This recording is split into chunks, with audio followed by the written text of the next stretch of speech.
عید قربان میں 2 دن باقی اور 2 دن پہلے ایک بہت ہی اہم اور حساس معاملہ ہے عید کے حوالے سے، اس پر میں بات کرنا چاہوں گا۔ اور اس معاملے پر توجہ دلانے کے لیے میں ممنون ہوں معروف عالم دین انجینئر محمد علی جہلمی کا۔ اگرچہ ان کی شخصیت اپنی جگہ پر بہت سارے تنازعات میں گھری ہوئی ہے، لیکن انہوں نے ایک بڑی اچھی بات کی ہے، اور وہ بات یہ ہے کہ آپ عید کی قربانی کو نمود و نمائش کا ذریعہ مت بنائیں، اور یہ بات بڑی اہم اور دل پر اثر کرنے والی ہے۔ آپ جانتے ہیں کہ ہمارا معاشرہ جو ہے وہ غربت، بے روزگاری کا شکار ہے۔ بہت سارے خاندان، بہت ساری فیملیز ایسی ہیں جن کے پاس استطاعت اور گنجائش نہیں ہے کہ وہ قربانی کا جانور خرید سکیں۔ اور خود اسلام میں اللہ تعالیٰ نے بڑے واضح احکامات دیے ہوئے ہیں قربانی کے حوالے سے، کہ آپ قربانی کا جانور صرف استعداد اور گنجائش ہونے کی صورت میں ہی خریدیں۔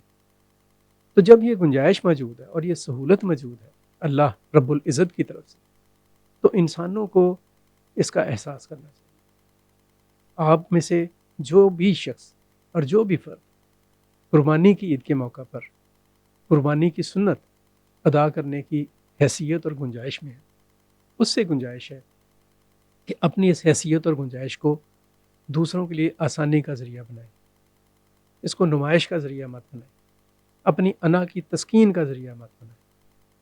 لوگوں سے پوچھتے مت پھریں کہ آپ نے جانور خرید لیا ہے یا نہیں خریدا، یا آپ کا کیا پروگرام ہے قربانی کا، یا آپ نے کس دن جانور ذبح کرنا ہے۔ ایسا کویشچن مت کریں۔ آپ کا یہ سوال بہت سارے سفید پوشوں کو خواہ کی شرمندگی کا شکار کر سکتا ہے۔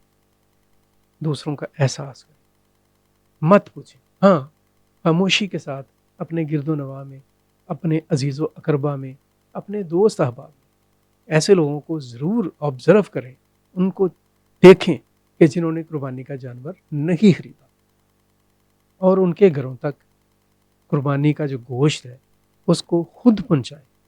مت انتظار کریں کہ کوئی شخص، کوئی فرد آپ کے گھر کے دروازے پر آئے گا، یا آپ کو پوچھے گا، یا آپ سے درخواست کرے گا کہ مجھے گوشت دیں، اور آپ اسے گوشت فراہم کریں۔ آپ قربانی کے گوشت کو تقسیم کریں، زیادہ سے زیادہ تقسیم کریں، تقسیم کے عمل پر یقین کریں، اور آپ یقین جانیے گا کہ اس عمل سے اور اس کوشش سے اللہ تعالیٰ آپ کے بہت سارے مسائل کو حل کرے گا، اور آپ پر بے پناہ برکات کا نزول کرے گا۔ سو درخواست ہے، استدعا ہے کہ قربانی کے عمل کو نمائش کا اور دوسروں کی پریشانی کا یا شرمندگی کا ذریعہ مت بنائیے۔